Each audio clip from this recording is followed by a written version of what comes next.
I am Sally Nimmo, and I am a youth champion at CME Scotland, which is Scotland's national programme for tackling stigma and discrimination. And I'm also just graduated from Glasgow School of Art, where I was doing interaction design. So my showreel is about using creativity and try to incorporate co-production and mental health. So basically, my sort of practice in creative practice started when I was at art school, and I had quite a difficult time at art school, especially when it came to talking about my experiences with my tutors, particularly with mental health. It was mostly in second year that I started to come across sort of issues with it, where I was taking sort of panic attacks, and I was really struggling to go into university without feeling like a really high level of anxiety. So I started to create work about these feelings, because when I was talking to my tutors, I felt like I wasn't really being taken as seriously as what I should have been. Which was quite challenging for me, to be honest. So this piece of work is about my own experience. It's called Living Walls, and it's about the anxiety that I was experiencing going into the university, particularly getting into the studio. And I had a lot of issues with like doors, because I think a door for me is like a barrier between sort of safety and like a potentially anxiety inducing situation. So this is a projection mapping installation that I made, and it's basically you walk towards the door, and a Connect camera, it's a Connect box, Connect picks up how close you are to the door, and as you walk closer to the door, intense like sounds and visuals start to play. So it was things like I was covered in sweat, so it was like the symptoms that I was experiencing of anxiety. So this was basically to try and communicate like my experiences better to my tutors. Following on from that, I done another sort of similar app, which was called It's All in Your Head, where I used augmented reality. And again, it was following quite similar themes and ideas. It was about as you walk through the building, like, so this is a video of me at the start of my journey into the building, and the visuals and the thoughts and the noises become more intense as you walk through the building. So again, it was just sort of like my the thoughts and stuff that I was experiencing, like you're not coping and you're too quiet. And when I spoke to my tutors about what I was experiencing, I was told to leave my anxiety at the door, which was like quite a big thing for me. Like that was really unhelpful. Like, but in reflection, like wasn't said in malice. Like it wasn't said out of badness. It was basically just them trying to say that we don't want you to feel anxious. We want you to be able to speak out in class. We want you to be able to contribute more, and we don't want you to feel these things. But again, it was really unhelpful for me, to be honest.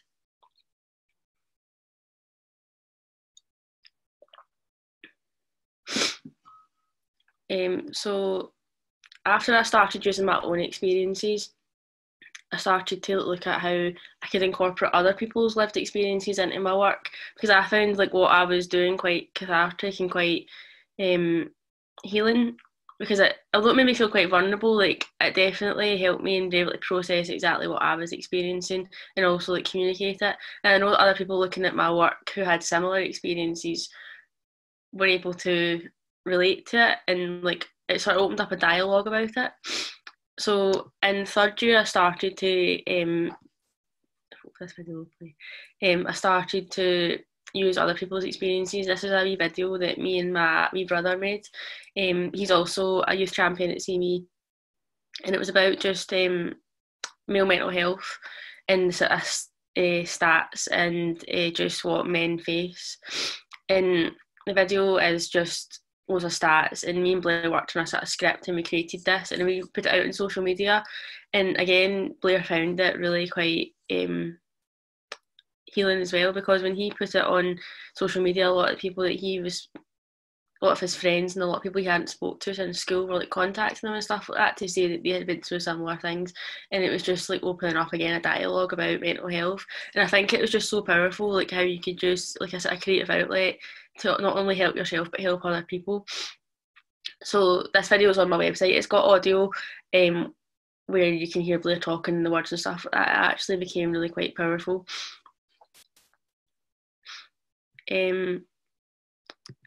After that, I also was involved in the CME's Enfieldsfm campaign, which again was using like young people to create a campaign. So basically, if you've not heard of Enfieldsfm, it's an emoji-powered jukebox for mental health.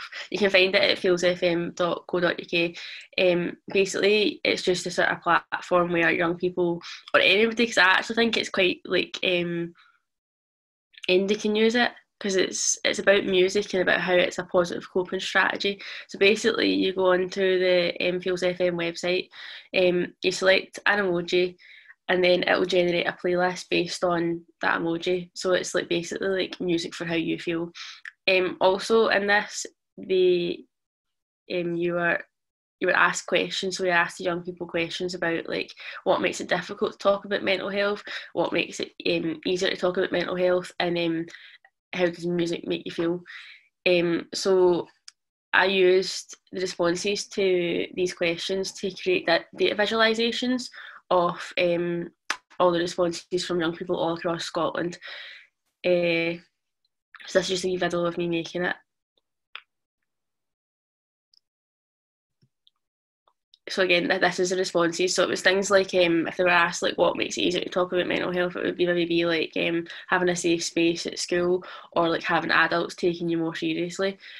And this is just a sort of video, a wee video of my process. So basically, I took all the responses and I took the waveforms of some of the songs that were used in Enfieldsfm, and I mapped the responses to the waveforms of the song. So this is like the waveform, that's the responses over the top, and then I used an emoji background to add a bit of colour, so you can see some of the emojis like peeping through, which I thought was really nice.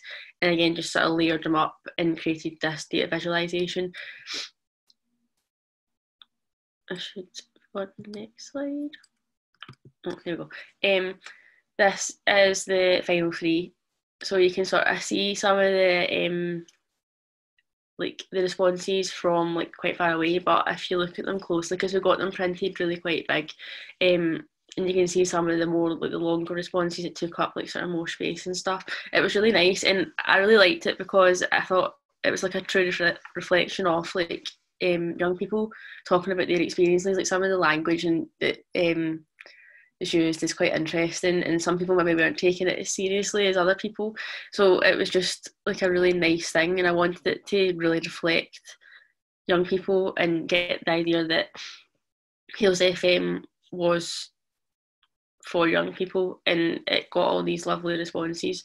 Another good thing about Enfieldsfm was that I was involved in the co-production of the campaign, and I seen it from the very beginning, seen it develop. So I was involved in getting into some of the schools, or doing like training in some of the schools, and we're asking young people like what they would like to see. So that's where we got the idea from, like using music and how it was a positive coping strategy. I was also involved in the co-production sort of workshops. So some of the elements to the Enfieldsfm website with some of our ideas, like there's a wee thing on it, it was like penny for your thoughts, and it was just a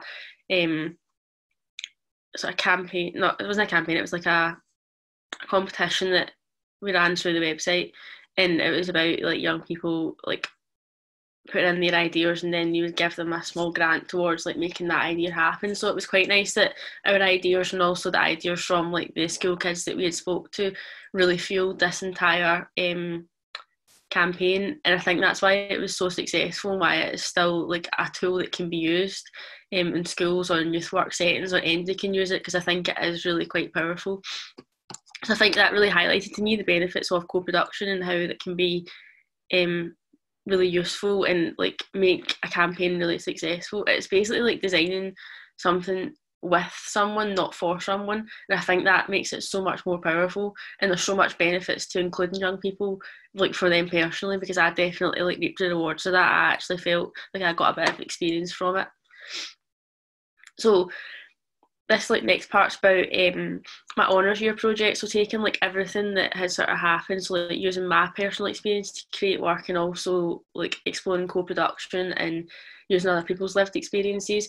I started to think about how I could use this year-long project to really include other people.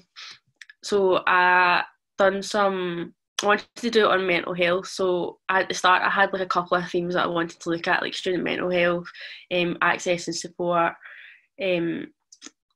social media. But in typical Sally fashion, I was just taking it too far. Like it wasn't enough time to cover all those things. So I just focused on like access and support, just like the one thing. So I held co-production workshops. So I hosted workshops to like gather lived experience, and I had a couple of tasks outlined. So the first one was just like talking about it, gathering some thoughts, writing them down, doing like a sort of just having my sketchbook out, just having a conversation and encouraging people to write them down, and also recording the conversation. But the second part that I had was creating comic strips, because I wanted to do something that was accessible, that everybody could do, where they could just sort of write down what they were experiencing or start to like draw it, because I feel like drawing it gives you like an added sort of depth and sort of understanding. It makes you think about your experience a bit more. So this is some of the sort of comic strips that I got from the session. After that, I took some of the scenarios that we'd spoken about, and we started to like reenact them through Lego. So we all worked together to do this, and we made sort of comic strips based on the Lego, and I sort of took what the conversation was and annotated them over the top. So it was about like maybe phoning for an appointment and then a doctor's appointment, and the anxiety around that, and how some people find that to be a huge barrier. And I've actually experienced that myself. So we just sort of reenacted that through the Lego, and then the next one was like receptionists maybe not being as friendly or being asking you like too many questions that they shouldn't really be asking, and how that can make you feel. So based off these conversations, I took sort of sub themes. So the first one was stigma, and I used video interviews of people talking about their experiences of stigma. So this is just other youth champions at CME who were involved in the focus groups. So basically it's using the eye tracker.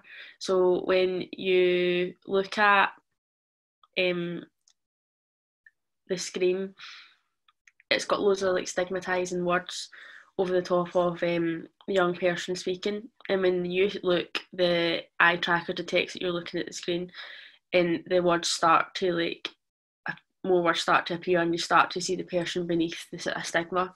This is just a video of like how it's made. So I used a program called Processing, which is a sort of creative coding application that's quite accessible to program the interaction, and then I took video interviews and sort of made them like I just had a conversation with them basically, and then sort of cut it into like a wee sort of video. So this is just like me making the code.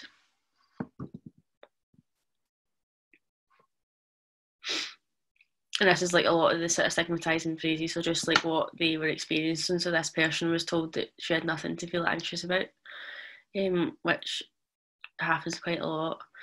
And this is just some of the visuals that an example of some of the visuals that were made from the code. So this is just like how I would see it being presented, because when I obviously was graduating at the start of the COVID outbreak, so like we had to start doing a lot of stuff from home, which was interesting because I was used to having like a lot more facilities and stuff. So this is how I would consider it to be like if I was given the opportunity to present it more. So I would have it at the height of the person and stuff like that.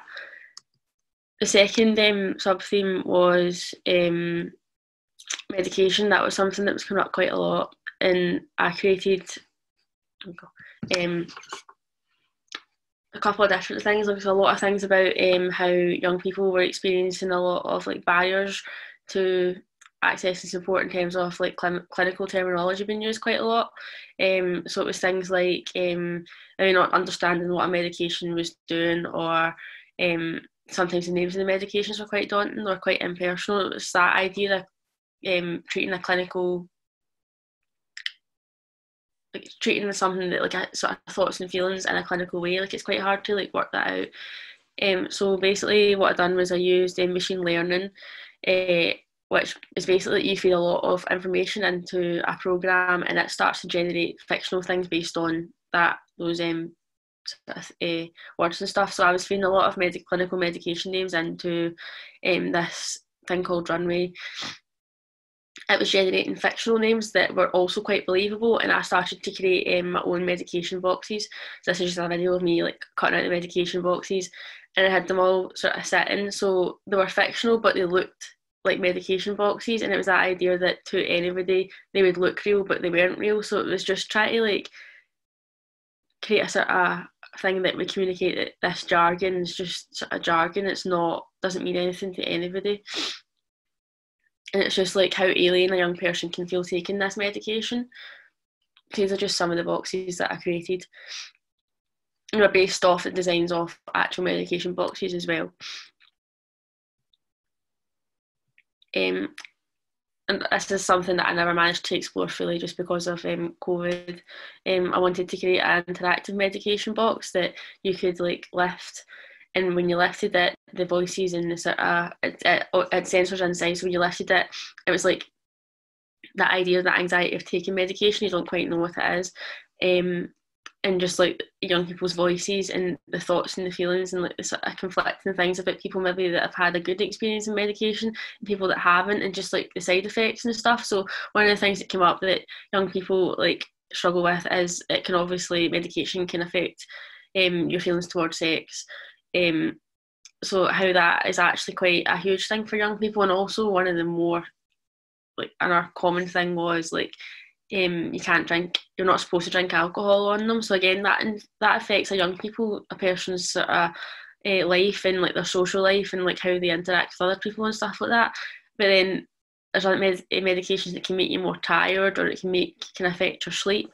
So again, it's just all these things, how they can make a young person feel that maybe doctors aren't really thinking about, because again, they can have a further impact on a young person's mental health because they're affecting the way that they live. So this is something I'm hoping to explore in the future, because I think it could be quite nice, and it's using technology and creativity to like communicate an experience so that maybe a doctor or somebody can look at it and think, we're not really thinking about this in that way, like what can we do to make this sort of better. The final thing I'd done was about access and support. This was about a specific young person's experience about like how they weren't able to access help because they had a lot of anxiety around using phones. So it was about how they couldn't phone up and had to get their parent to do it, and how that made them feel, like how they started to experience self-stigma around it, and how they felt like they were pathetic and how they couldn't even do that, and how that was like contributing to how they were feeling when they were trying to access support to help them to feel better. So I created an AR application that was similar to the one that I explained earlier. Basically, it was like they get given a self-referral card and they had to phone up. So they went to the doctor and were given a self-referral card and they had to phone up to be referred to the service. When they phoned up, it was an answer machine service that they were speaking to, so they just couldn't do that. So again, they had to get their parent to do that. And it was just like the sort of stigma and stuff that came from that. It was quite a traumatic experience for the young person, and if they said to me that if they didn't have somebody that could do that for them, they wouldn't have been able to access support.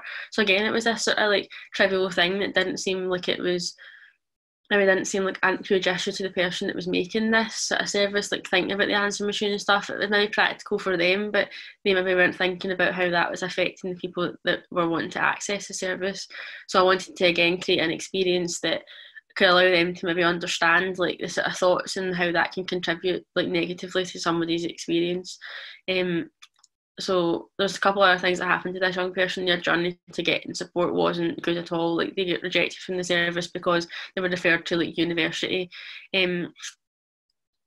counselling services, and they didn't feel they could do that because the university was contributing to how they were feeling. So this is just that photo of the sort of app and just like the sort of thoughts and stuff that they had experienced, like in terms of like being asked to self-refer. So just in sort of summary, oh god, Just I think like one of the main things I want to get across is that like it's important to use lived experience. I think like gather lived experience from students or from anybody that's experiencing sort of problems with their mental health. Like that's what CME does, and there's so much power in doing that. And learn from these experiences, learn from the things that have maybe went wrong, and like talk to people and really listen to like the stuff that they've found difficult. And also there's so much benefit in like co-production, probably with student mental health policies. So co-production could maybe bring to light like some of the stuff that like somebody making the policies and stuff wouldn't think about. So like maybe things like phoning or how they can be quite like detrimental to somebody's like recovery and prevent them feel like a barrier that you're not really thinking about in terms of like being able to like access a service or something. So I think like co-production can be used to help like create practices and policies with students and not for them. I think that is such a huge benefit, and also there's so much benefit in getting like generally creative around it. So like using comic strips, talking to people, like having certain engaging ways of interacting with people and really being able to understand their experience. Like I think creativity is vastly underestimated no matter what you're doing, and there's so much benefit to drawing and like using it to sort of look at experiences in a different light. So yeah, that's me. Thank you for listening.